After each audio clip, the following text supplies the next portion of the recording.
Hello, hello. Hey, it is Tamara. It is Monday. It is noon. I am here. Um, this is our Big Willie family, right?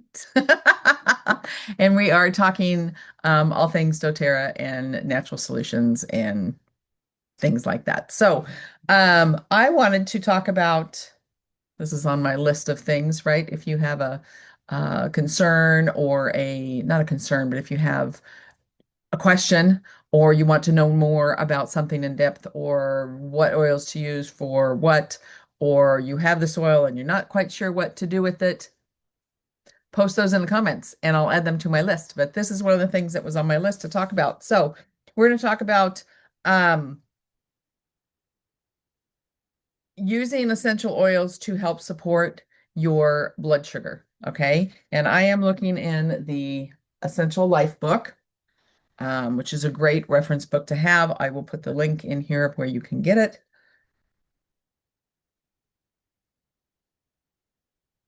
So there are some really good oils that you can use. And I'm just going to read out of here because they have better words than I do. Okay. So, insulin is a hormone that regulates blood pressure levels, shuttling the right amount of glucose into the cells where it is used for energy. When your body doesn't have enough insulin, then blood sugar levels become too high and cells don't have enough energy to function properly. Okay. We all know that we should, pay attention to our sugar intake because the spikes are kind of the bad part that you don't want. You want your blood sugar level to kind of stay along this line without these really big spikes in it. Okay. Diabetes is the most common endocrine disorder. It occurs when the pancreas doesn't produce enough insulin.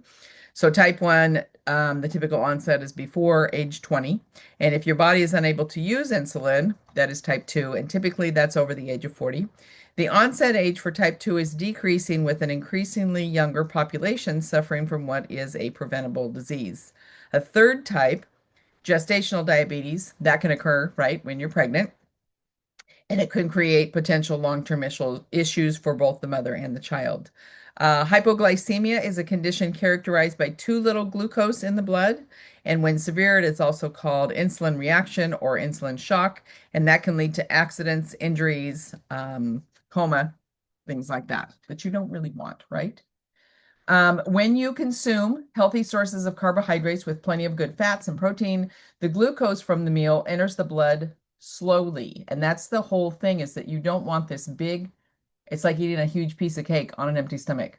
That's going to like give you so much sugar in such a short amount of time with nothing else to disperse it or slow it down, that's not really recommended. So don't have that piece of cake for breakfast before you have anything else. That's my recommendation. Okay. Um, so when it enters slowly, the pancreas responds by secreting a measured amount of insulin, and that helps to keep blood pressure balanced throughout the day. Okay, and that's like we were talking about, that's the best way to do it is to keep it balanced so that you don't have these spikes. You don't have the highs and the lows. Okay, so a healthy individual can easily go 3 hours or more between meals without experiencing sugar cravings or feeling shaky, irritable, or tired. Now, think about your eating habits, okay? Because that can totally influence the likelihood of developing blood sugar issues.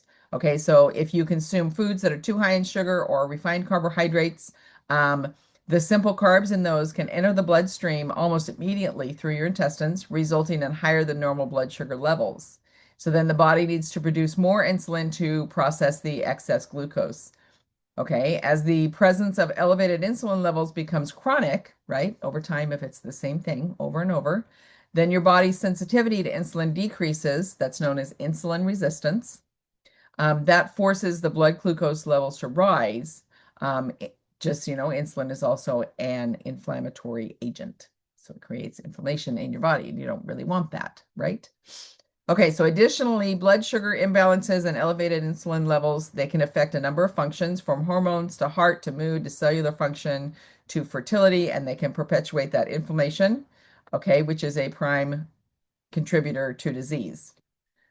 All of disease processes have inflammation, and so if you can help to mitigate that and keep the inflammation in your body lower, That's best. Okay. All right. So one lesser known fact is that high blood pressure is another common symptom caused by increased circulating levels of insulin in the blood.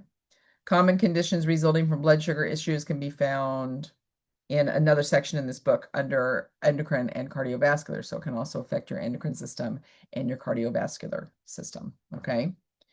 Insulin and glucose levels are easily improved by positive changes in lifestyle, exercise, diet, right? If you can not eat the standard American diet, the SAD diet, that is the worst one for you. If you can try to eat more whole foods, um, balance of those whole foods, right? Not a whole lot of one thing and not very much of another, but if you can eat balanced meals, and that may take looking in a cookbook or looking online for like meal plans that have a balance of your nutrients, of your micronutrients and your macronutrients, right? And your protein and your fat and your carbohydrates. And it can take a little bit of research on your part. There are a whole slew of diets out there, right? Um, which are great, and they can really help to jumpstart you on your way, but some of them are hard to maintain. I'm sure you know that. Um, my whole thing is that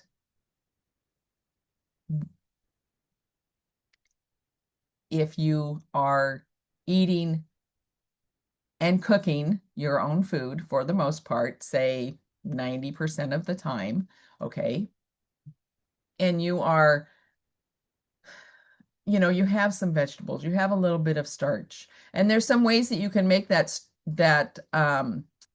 carbohydrate, that starch, right, more of a resistant starch, so it doesn't hit your blood sugar, your bloodstream, right, as quite as much. So like, for example, if you cook rice, instead of eating it hot right after you cook it, if you cook it and then you let it cool off and you refrigerate it, and then you either eat it cold after that or you reheat it after that, it makes it more of a resistant starch. And so it slows down that carbohydrate, that effect in your body, the way that it gets processed. Same thing with potatoes. So it's not that you can't eat those things, it's eating them in a different way, right? It's planning ahead. And I know that's really hard in our fast-paced, all about convenience lifestyle. But if you can plan ahead and cook those potatoes before you're going to need them, or cook the rice before you're going to need it, um, and then pull it back out, it will work better in your body for your blood sugar. Okay. All right. So one of the benefits of stable blood sugar is the natural reduction of inflammation and the resulting balance of hormones. So healthy dietary changes, and that is the elimination of harmful sugars and refined carbohydrates. Nothing refined you need. You don't need any of it. I know it tastes good, but you don't need any of it. And again, if you can do like 90% of your eating as whole foods, you cook 90% of the time. Um, and then you have your meals that you go out and eat, right? It's because again, trying to stick to a diet that is just so specific is very hard in social situations, right? It's becoming easier. There are more places that, and thankfully with the new um, um, Kennedy Jr., I can't remember his name. I am so sorry. In place, it sounds like some of the restaurants that I've seen some articles on are starting to use better fats, because that's a biggie. That whole canola deep fried stuff in yuck is not good for you. And so that is helping. But a lot of restaurants also have more gluten-free options. They have more dairy-free options. They're just more apt to leave this out or this out or this out. Whereas before it was kind of like you were stuck with whatever it was on the menu, right? Um, and so that makes it a little easier, but it is still kind of hard sometimes because you see other people enjoying these things that maybe you want to eat, And and again, it's all about uh, moderation and that 90% that you're eating well, and then you can have 10% that, you know, is maybe not as good for you, but it sure tastes good, right? And it makes you feel good in the moment. Um, that's kind of my philosophy, as long as I am, and I cook a lot. We eat home probably 6 days out of the week. And then there's one night and we'll go out for a date night and we'll have, and we don't eat like, I don't eat junk when I go out, but you don't necessarily know how it's cooked unless you're going to a specific place, right? Um, and so it may not be as good as what you would want it to be, but it still tastes good, right? And it's important that you are able to enjoy yourself and to, as they say, like give yourself grace, that it is okay to have a meal once in a while that maybe isn't so wholesome for you. And as long as you are doing that, 90-10%, you're okay. You're on there. Your body is more apt to be healthier, to be able to process things better, right? The nutrients that you are giving it better, and to able to handle any blood sugar issue that you might have going on. Okay. So, a study reported in the Journal of American Medical Association stated that duration and degree of sugar exposure correlated significantly with diabetes prevalence, while declines in sugar exposure correlated with significant subsequent declines in diabetes rates. So, less sugar, less chance of you developing diabetes as you get older, right? And I know it's really hard because a lot of us have sweet tooths. I'd say have more of a tart. I like tart, salty things, and I know that my husband really likes sweet things. Everybody's kind of different. And did you know that your taste buds, every 7 years, they change because you kind of get new ones, so to speak. Just like you slough off, dead skin cells and your skin like replenishes itself, your taste buds do the same thing. And so what you may have thought when you were younger was really gross, you may like as you get older. I find that really interesting. Sour cream. I used to hate sour cream. Never understood it. Was like, no, thank you. Um, and then that changed for me and I really liked it. I don't have sour cream now because I don't eat dairy. I do eat eggs, but no dairy products. There are some non-dairy sour creams. I have tried one or two. It's not the same. And because I'm not eating it, it's not a big deal for me.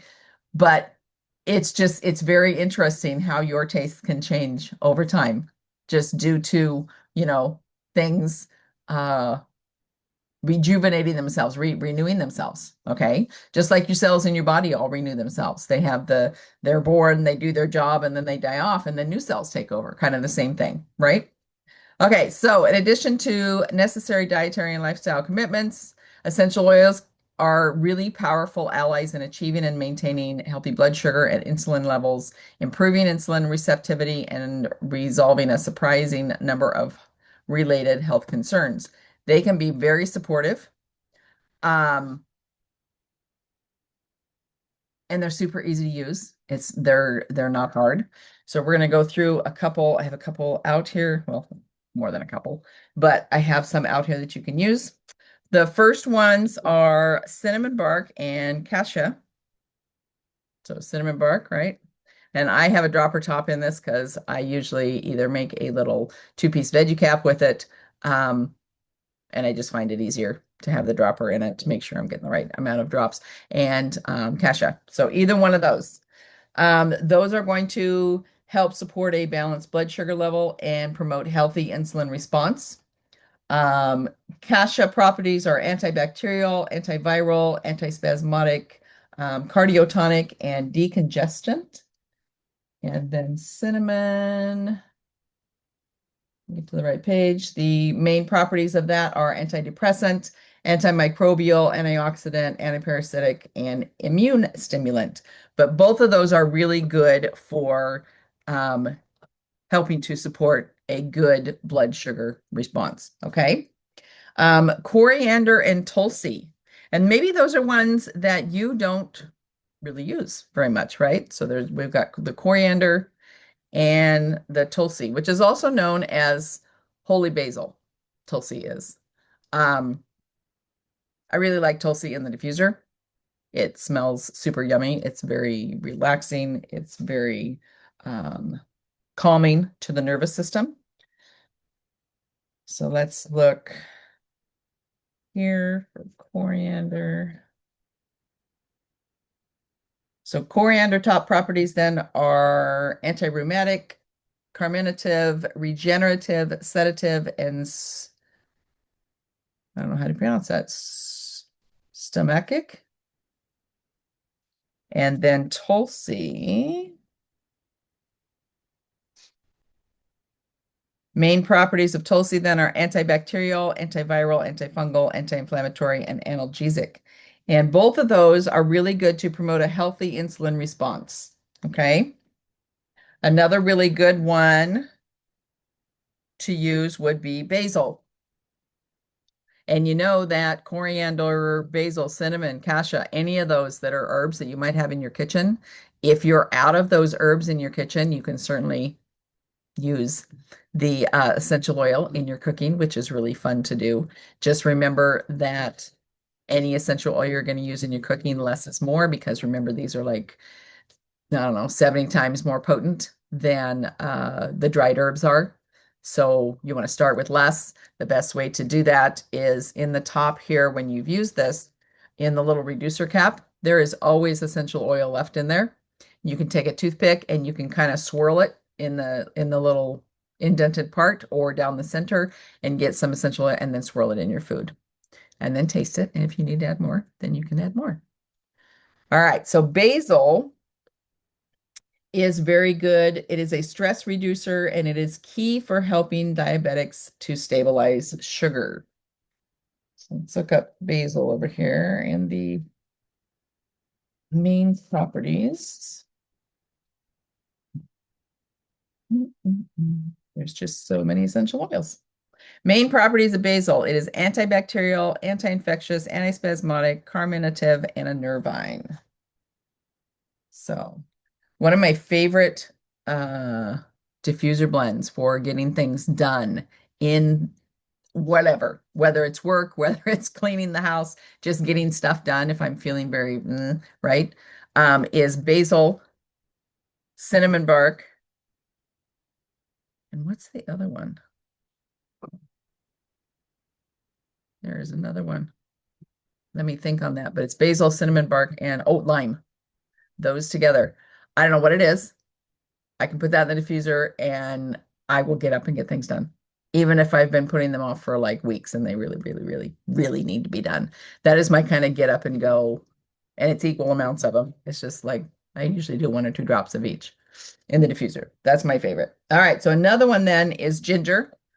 Ginger can be a really good helper for helping to prevent your blood sugar from spiking. Okay. And that's, you really don't want the spikes.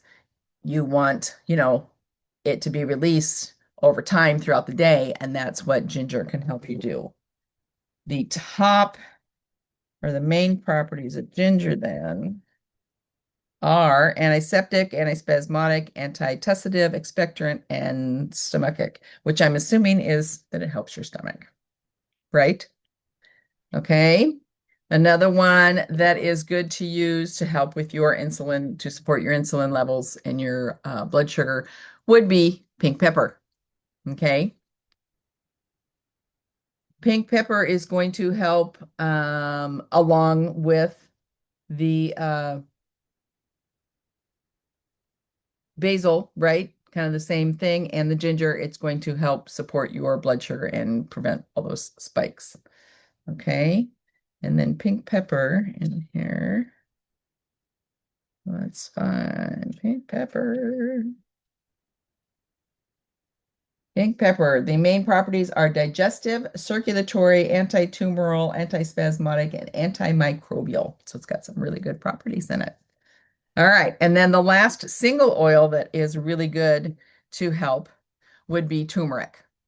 All right. Turmeric helps to support your blood sugar and it helps to cleanse your liver at the same time. And the main properties of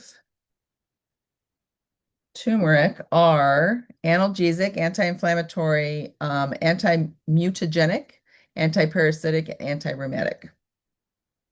All right, so then there are some blends that are really good to use. Um, those would be DDR Prime. This is a really good blend to have on hand. It is the cellular complex, is what it is. It's very good to help your cells repair themselves. Okay. Um, the DDR stands for damaged DNA repair, is what it stands for. So it helps your cells to do, like I said before, they're supposed to be born, they do their job, and then they die off. And sometimes, for whatever reason, they don't do that. They get stuck, right, in the do their job, and then they just kind of hang around and they don't die off. And they need to, because there's always new ones being replenished, right? And so the DDR prime is just very good for your cells in keeping them healthy and doing their job and then moving on to the next stage of whatever it is they're supposed to do. So DDR prime helps to support your nerves and your glands. Let's see. So here, DDR prime. Great to support your thyroid also. Great for helping if you want to stop smoking. It's good for immune support, has antioxidant properties. It's great to support your liver, and it's also great to help with any kind of inflammation. So this is a really good one. What it has in it is frankincense, wild orange, lemongrass, thyme, summer savory, clove, and niaouli. Um, it's just It's a great one to use. I wouldn't necessarily have a dropper top again on it because I like to use it in the two-piece veggie caps. It's not one I would put under my tongue, mainly due to the thyme in there and the clove, and that can be kind of hot. If you want to apply it topically, you're going to want to dilute it a little bit more than you would normally, right? Because it can be a little bit warmer. But it is a great, great supplement to use. Okay. And remember with doTERRA, the way that you tell if you can use these internally is if it says essential oil supplement on it, and then it has a supplemental fact label down there. Okay. Um, if it just has, let's find one that just has, I don't know if I have any. I think Tulsi just has an ingredient label. If it just has an ingredient label, that means that it is the main benefits are going to be found using it topically and using it aromatically. Okay. So very good oil. GDR Prime is. I would recommend that to just about everyone. And that's one that doesn't really get talked about very much. I have not ever used it in the diffuser. It's more, I think the only way I've used it is internally. So I suppose you could put it in the diffuser and see how it smells. It smells kind of, I don't know, might be pleasant in the diffuser. Give it a try. See if you like it. Another one is Zendocrine. That is our detoxification blend. All right. That is going to help, with detoxifying your organs and also supporting proper digestive function. So then if we look at Zendocrine in here, the main ingredients in Zendocrine are tangerine, geranium, rosemary, juniper berry, and cilantro. Okay, all really good. Great to help with detoxification. It is great to help with if you have, when the pollen's flying around, if you have reaction to that um, kind of thing, or, dogs or cats bother you, or that kind of, that you end up with symptoms from that, it can be helpful for that. Again, also good if you are trying to quit smoking. Great liver and kidney support, has antioxidant properties with the cilantro in there, along with some other things. It's also really good along those detoxification ways for heavy metal detoxification. And then it can help to support your adrenals. All right. Great, great, great blend to have on hand. All right. Then another blend, of course. Actually, I'm going to save that one for last. Another blend that's good is Digest Zen. All right. And I took, because I had so much Digestin at one time, I took an empty peppermint bottle because there's peppermint in Digestin, and I stuck it in here.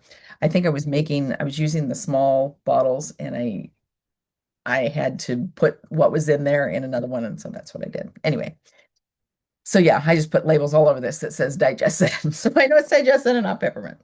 Okay, so DigestZen will help support your digestive system, obviously, right?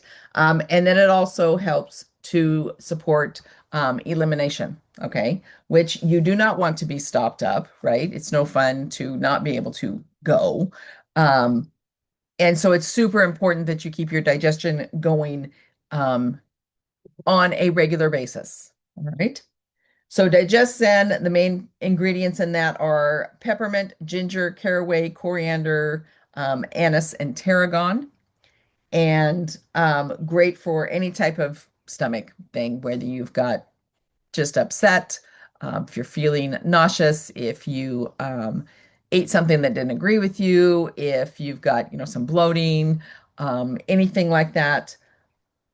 Just really good. If you eat something and then you get sick from it, and maybe the food was bad, Digestin can be your best friend. Okay.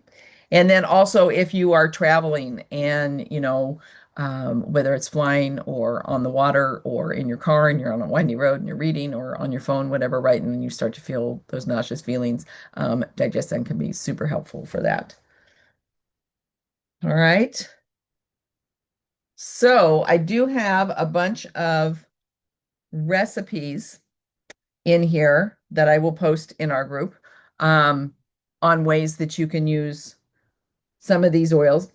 Excuse me. Oh, I forgot the last one that I saved for last, but I do have recipes that include some other oils also, but just some really good, um, I have 80 million hummingbirds out here right now. It's pretty funny. They were just outside my window.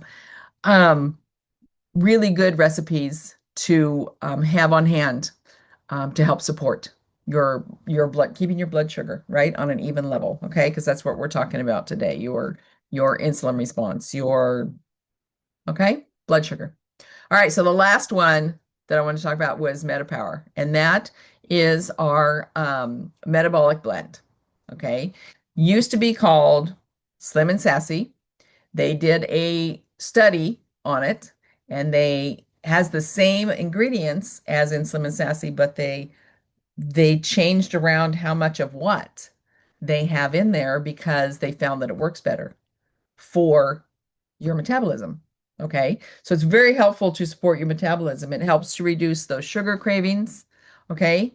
It helps to keep your blood sugar from spiking. That's a really good one. There's a whole host of um, MetaPower products because they work so well to help your metabolism. Okay.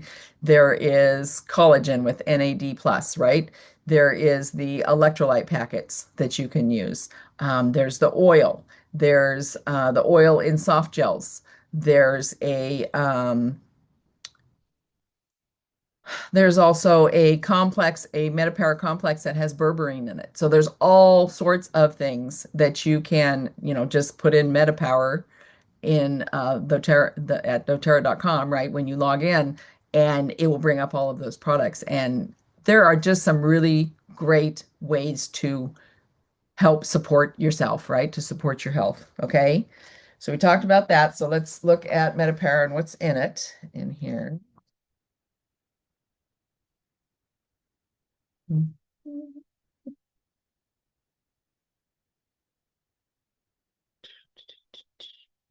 And this is an old book, as you can see, because it still says Slim and Sassy. Oh, but it has the same things in it. Like I said, they just redid how much of which one they put in there. So it has grapefruit, lemon, ginger, peppermint, and cinnamon in it. Um, it is very helpful for reducing sugar cravings, and so can really help if you are trying to drop a few pounds, right, and eat less sugar. It is very good to help with your blood sugar regulation, and that's kind of what we're talking about today. It's also helpful if maybe you want to not eat quite so much. So by reducing those sugar cravings, you're also going to kind of maybe not be as hungry and not eat as much. Okay, so reducing calories. It is great topically. A lot of people use this, um, or grapefruit is another one, but MetaPower is really good. If you do the dry brushing of your skin and you have one of those big, the big round brush, it's on the long handle, and you put a few drops of MetaPower on it, and then you start from your feet and you work your way, brushing up. You work towards your heart, so you're brushing up do, do, do, do, do. In your arms, you're going to work in towards your heart. When you get up here, you want to do down, right? Because your heart's down here. It's also it's really good for your skin. It is very excellent for your lymph system to keep it moving so it doesn't get stagnant. Any kind of disease is about stagnation in your body. And so the more that you can keep things moving, your circulation, your lymph system, just so that there's no stoppage or blockage or anything like that. Super helpful. And so this is MetaPower is a really good one to use for dry brushing. It has antioxidant properties. It's also helpful with a lot of, just to help you when you're eating, okay? To support you in that matter. Um, so yeah. And then like I said, I got a whole bunch of recipes. I will take some pictures and I will put those in the comments of this video. If you have any questions, if you have used anything to help you support your metabolic health or your blood sugar health, and you want to share that in the comments, please do. Always looking for new, not necessarily new, but different ways maybe to use some oils. If you have a recipe that you really like that you find works really well, feel free to share that. Okay. I will be back next week. I think I'm going to be changing these from Mondays. I'm finding that Mondays I just have like too many things to do. I don't know about you, but I feel like on Mondays I have too many things to do. So I may change them to, I don't know, maybe Thursdays, but probably the same time. I think that's a good time. Um, if you have an opinion on that, let me know. But I'll be back. Okay. I hope you guys have a great rest of your day today. It's nice here. It's not near as hot. It was like 94 yesterday. That's too hot in the Pacific Northwest, I think. And then it's supposed to be really hot again tomorrow. So, and we were down in Portland yesterday and it was 101. Yeah, that's a little too hot for up here. Um, so we get a little break today. It's a little breezy, which is really nice. And then we're back to warm weather again tomorrow. All right. Hopefully you are having a great day. I'll talk to you later.